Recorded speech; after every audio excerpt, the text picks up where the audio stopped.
Hello and welcome to our live broadcast, Ransomware, Ruthless and Threatening. Thank you for joining us today, and please do make sure you submit your questions throughout, as we will have a question and answer session at the end.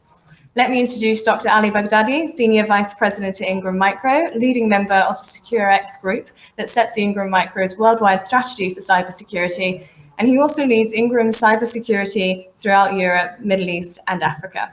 Hello. Hi, Amy. I hope you're well today. Who is the perfect ransomware victim? Well, Amy, let me take you through how this actually works and affects lives and people. You see, criminals and gangs used to kidnap wealthy people, asking for ransoms and threatening their lives if not paid in cash. Well, the world has changed, and ransom demands became digital, payments became digital, and the hostage is your critical data. As criminals target hospitals, corporations, schools, and critical infrastructure with ransomware attacks, the risk to people's lives and livelihoods can be absolutely devastating. In recent years, attacks spiked significantly, particularly during the pandemic. In the first half of 2020, for example, there has been 340 known worldwide ransom attacks. In the first half of 2021, however, the number increased by more than 300%, reaching almost 1,500 attacks. So what is ransomware and how do they do it? Well, ransomware is malicious software used by cyber criminals to block your access to your own data. Criminal gangs encrypt files on your system so no one can read or access them. They hold it captive until a ransom is paid. If the victim pays a ransom, theoretically the attacker provides a decryption key to restore the data, but there are no guarantees they would do so. And this does not happen all the time. In fact, we only see around 55% of the time this happening. So how do they do it? Well, for attackers to gain access to your systems, they use the easiest way out of three common methods. The first is what we call credential abuse. That is logging into a remote access gateway via stolen or guest credentials, or even buying your stolen credentials from the dark web. Also beware of insiders, they can be your enemies. Secondly, malware infection, installing malware on a host via a phishing campaign or other means. Usually this is done by an email sent to the user and enticed to click on a link. Or they use tools to scan and exploit your systems, exploiting a vulnerability in a software or an internet-facing server.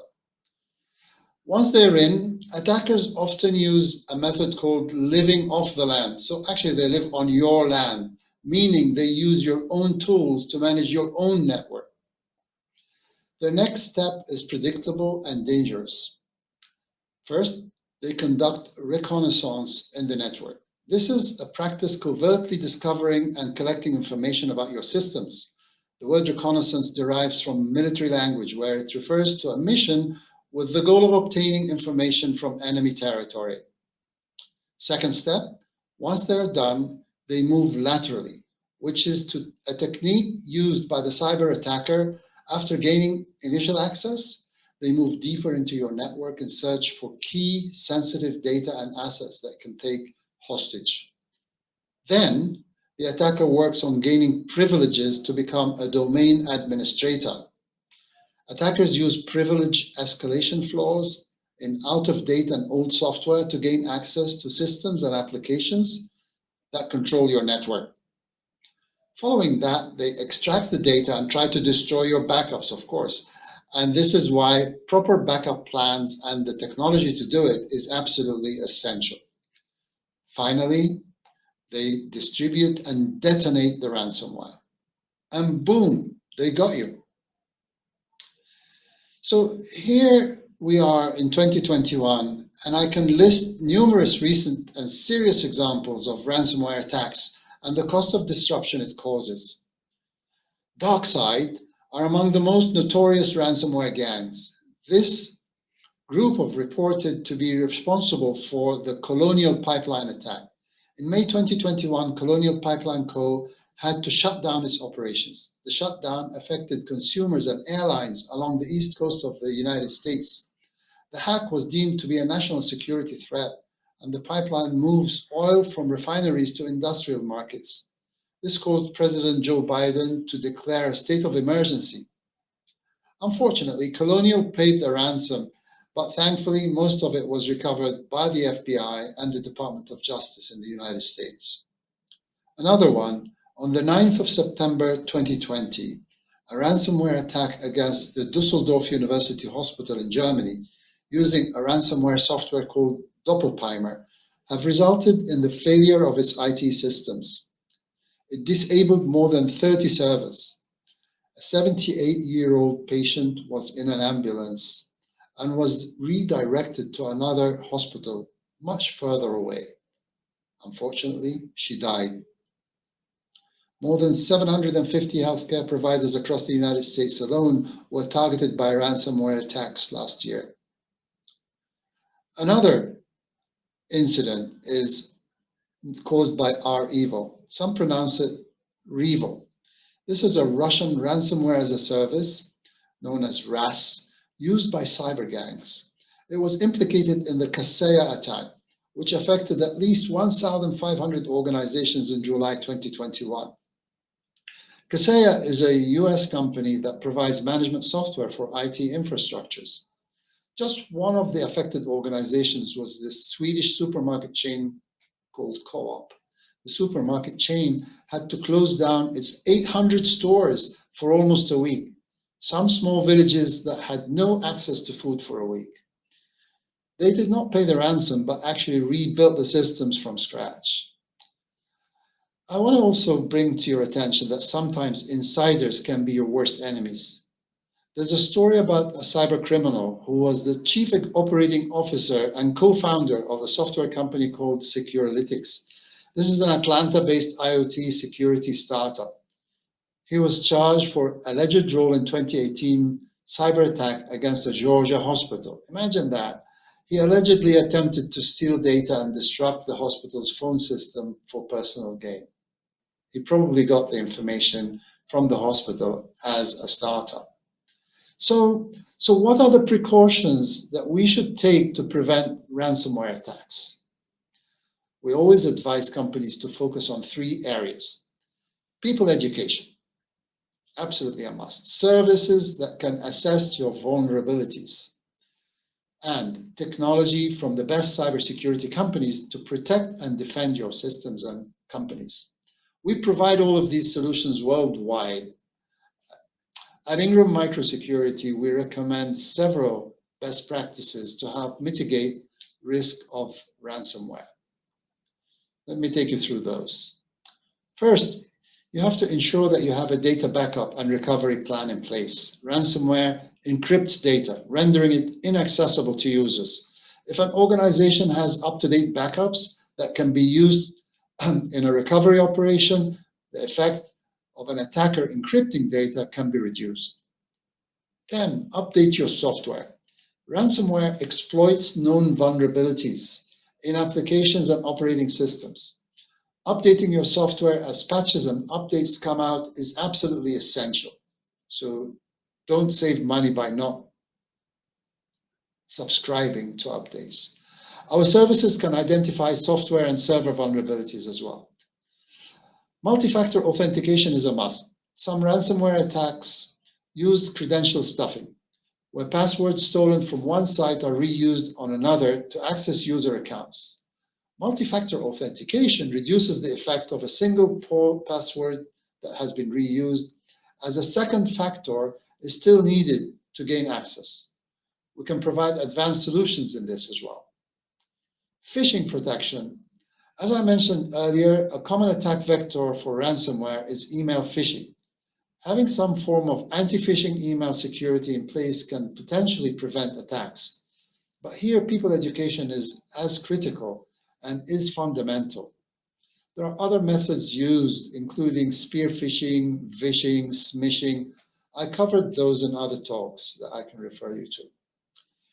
DNS filtering. Well, ransomware often communicates with a RAS, a ransomware as a service operator platform, with some of the command and control, we call it the C2 server communication. Communication from an infected system to the C2 server almost always involves a DNS query.